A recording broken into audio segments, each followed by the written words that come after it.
Have you ever looked back at a relationship and asked yourself one painful question? How did I not see it? The lies, the excuses, the broken promises. Looking back, the red flags seem so obvious that they almost feel impossible to miss. And yet, when you were living through it, they barely looked red at all. Here's the unsettling part. Your brain wasn't simply ignoring the warning signs. It may have been quietly changing what those warning signs meant.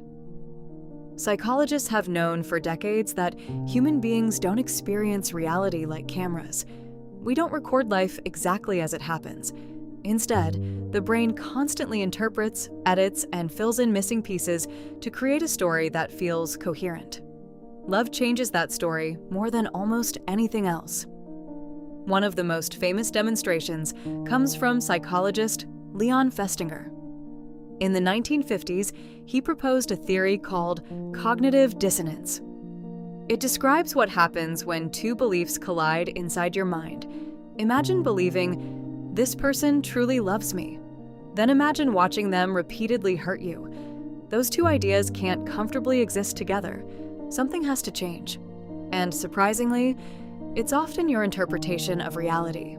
Instead of questioning the relationship, your brain begins explaining away the evidence. They've just been stressed lately. They didn't mean it. Everyone makes mistakes. Things will be different soon. Notice what happened? The facts barely changed. The story did. Now add something even more powerful.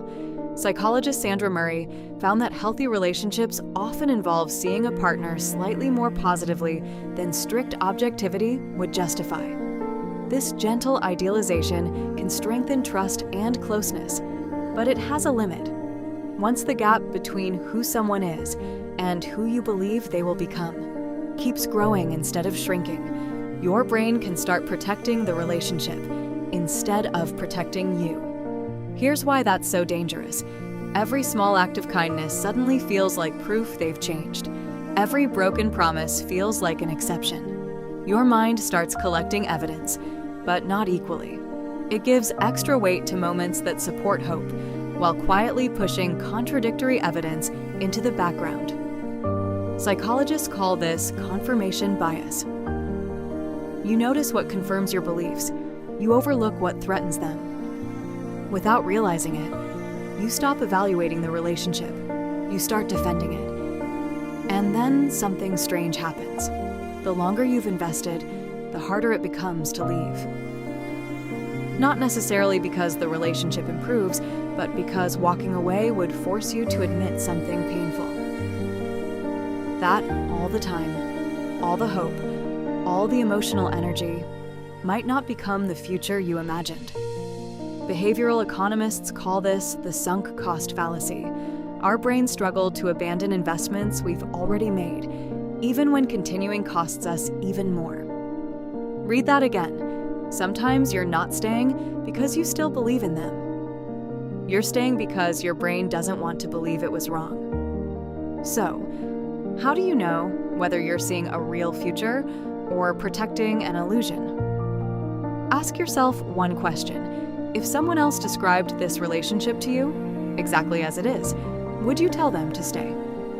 Or are you only seeing a version that exists because you're the one living inside it? Love was never supposed to make you blind. It was supposed to make you connected. When it starts asking you to ignore reality, it stops being love and starts becoming a story your brain is desperately trying to keep alive. Because the hardest red flags to see are the ones your own mind quietly paints a different color.